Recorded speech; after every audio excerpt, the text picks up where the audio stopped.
हाय दोस्तों, नमस्कार। मैं डॉक्टर मनोज कुमार शर्मा आज फिर आपके सामने एक नए बिंदु के साथ सनातन परंपरा के अंतर्गत विज्ञान, आयुर्वेदिक ज्ञान और सामाजिक समरसता, सार्वभौम विकास के बिंदुओं को लेकर आज मैं जिस बिंदु को लेकर आपके सामने आया हूँ उस पर चर्चा करने से पहले मैं आपसे कोई एक छोटी सी कहानी के साथ चर्चा शुरू करना चाहता हूँ। दोस्तों, बात रामायण काल की है। माता सीता प्रतिदिन श्रृंगार करके सिंदूर लगा के तैयार हुआ करती थीं और हनुमान जी उनकी इस प्रक्रिया को देखते थे। एक दिन जिज्ञासावश हनुमान जी ने माता सीता जी से पूछा कि हे माते, आप मांग में सिंदूर क्यों लगाती हैं? माता सीता हनुमान जी का ये प्रश्न सुनकर हंसी और बोली, सिंदूर लगाने से भगवान श्री राम प्रसन्न होते हैं और जब मन प्रसन्न होता है तो स्वास्थ्य अच्छा रहता है और जब स्वास्थ्य अच्छा होता है तो दीर्घायु होती है, इसलिए मैं प्रतिदिन सिंदूर लगाती हूँ। जब हनुमान जी ने यह सुना कि भगवान श्री राम की दीर्घ आयु के लिए माता सीता मांग में सिंदूर भरती हैं और इससे भगवान श्री राम प्रसन्न भी होते हैं, तो उन्होंने भगवान श्री राम को प्रसन्न करने के लिए अपने पूरे शरीर पर सिंदूर का लेप कर लिया। अगले दिन जब वो सिंदूर का लेप कर दरबार में आए तो सभी लोग हंस पड़े विचित्र स्थिति देखकर। भगवान श्री राम ने भी हंसते हुए पूछा कि हे कपिवर, आज आपने ये क्या रूप धारण किया है? तो बड़े ही सहज स्वभाव से हनुमान जी ने भगवान श्री राम से कहा कि जब माता सीता आपको प्रसन्न रखने के लिए, आपके स्वास्थ्य के लिए, आपकी दीर्घायु के लिए अपनी मांग में मात्र एक चुटकी सिंदूर भरती हैं, तो मैंने तो अपने पूरे शरीर पर राम नाम का ये सिंदूर लगा लिया, जिससे मेरे प्रभु की दीर्घ आयु हो, स्वस्थ रहें और प्रसन्न रहें। ये सुनकर भगवान श्री राम बहुत प्रसन्न हुए और तभी से उनको यह आशीर्वाद है, यह वरदान है कि जो हनुमान जी को सिंदूर का चोला चढ़ाएगा तो उसकी व्यवधान, उसकी परेशानियां दूर हो जाएंगी। तो हाँ दोस्तों, मैं आज आपके साथ चर्चा करने आ रहा हूँ सिंदूर पर। वैसे तो हिंदू धर्म में महिलाएं, जिनकी शादी हो चुकी है, विवाहित महिलाएं सिंदूर को लगाती हैं और इसका विशेष कारण यह है कि वो अपने पति की दीर्घायु के लिए इसको लगाती हैं। लेकिन दोस्तों, इसके कई धार्मिक महत्व हैं, इसका वैज्ञानिक पक्ष भी है, जिसको आप सहज माने, स्वीकार करें। तो दोस्तों, सनातन परंपरा के अंतर्गत पौराणिक कथाओं में यह वर्णन आता है कि जब दक्ष ने अपने यहाँ यज्ञ करा था और समस्त देवी देवताओं को उसमें भाग लेने के लिए आमंत्रित किया था, तो मात्र त्रिलोकीनाथ भगवान शिव को ही उसने आमंत्रित नहीं किया था। चूँकि पिता के यहाँ बहुत बड़ा आयोजन हो रहा था, सभी देवी देवता आयोजन में जा रहे थे, सभी का भाग आयोजन में निश्चित था, तो माता पार्वती ने भगवान शिव से कहा कि हे प्रभु, पिता के यहाँ इतना बड़ा यज्ञ हो रहा है, तो क्यों ना हम भी यज्ञ में भाग लेने चलें। तो भगवान श्री राम ने भगवान शंकर ने पार्वती जी से कहा, सती मैया से कहा कि बिना बुलाए किसी के यहाँ नहीं जाना चाहिए, और इसमें हमारा निमंत्रण नहीं है, ना ही हमारा भाग निश्चित है, इसलिए हम यज्ञ में नहीं जा सकते। लेकिन माता पार्वती जिद कर गईं, पिता का प्यार उनके दिल में भर गया, तो भगवान शिव ने कहा जैसे आपकी इच्छा है तो आप जा सकती हैं, लेकिन मैं नहीं जाऊंगा। भगवान शिव से आज्ञा लेके सती मैया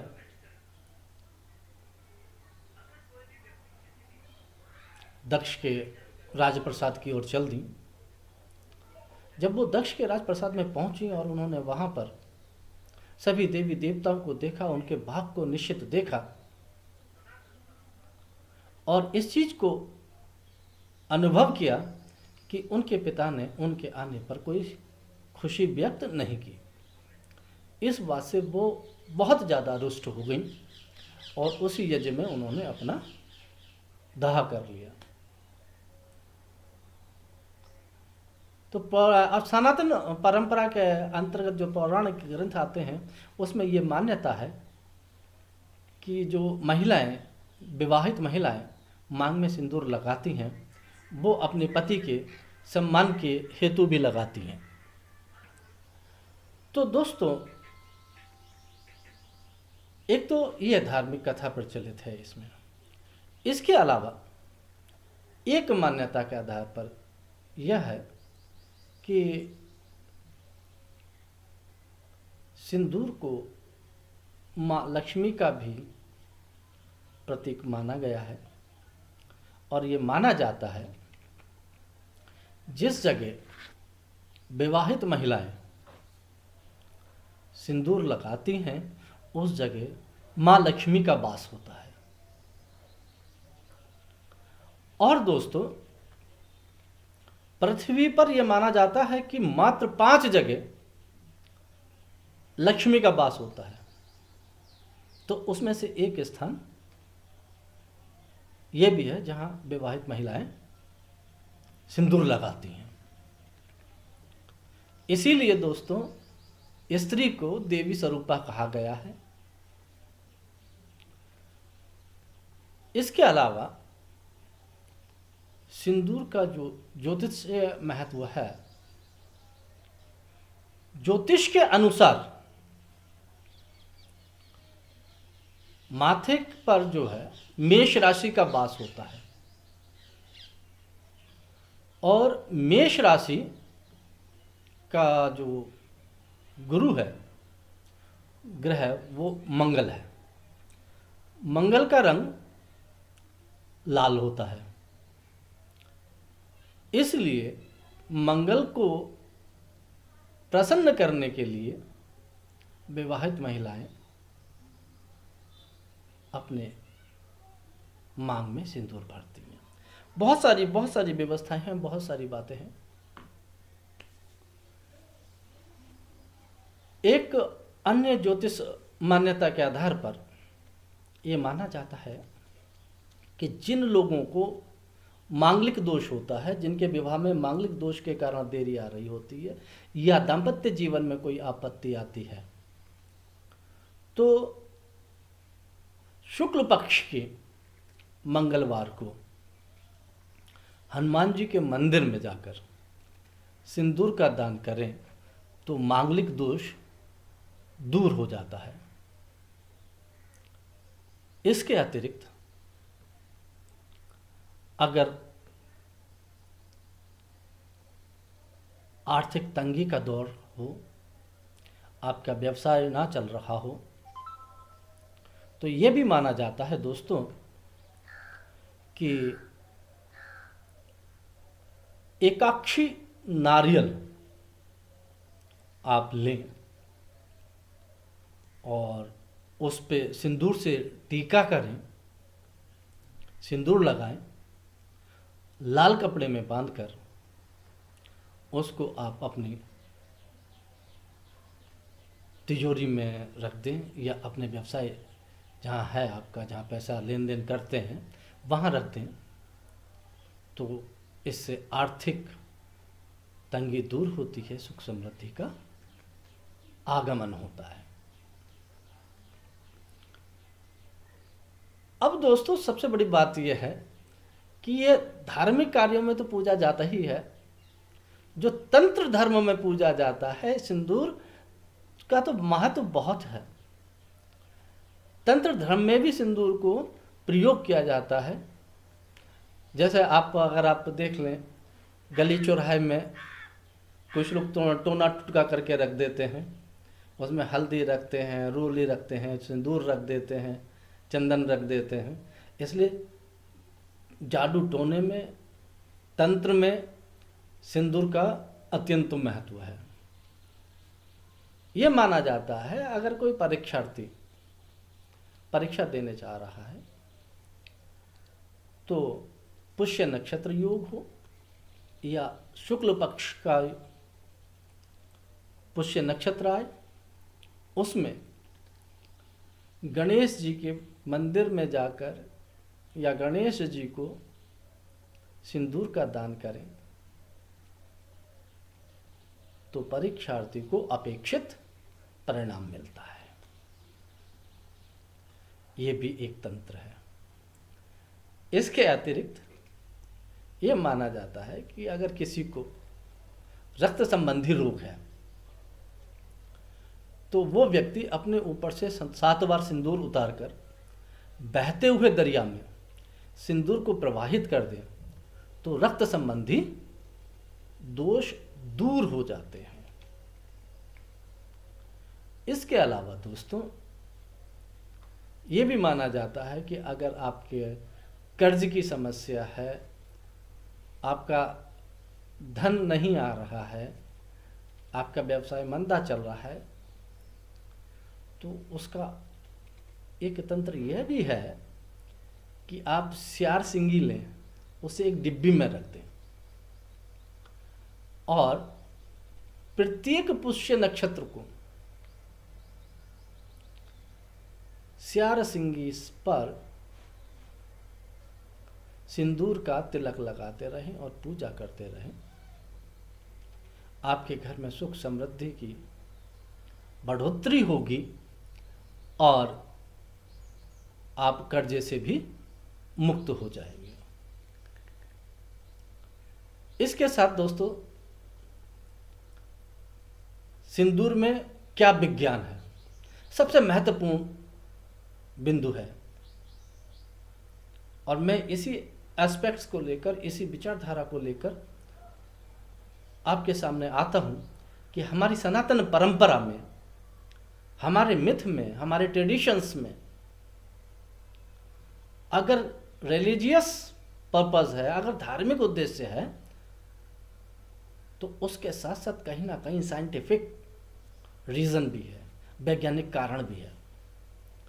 तो इसमें सबसे बड़ा वैज्ञानिक कारण है दोस्तों कि सिंदूर का जब निर्माण किया जाता है तो सिंदूर में पारा डाला जाता है,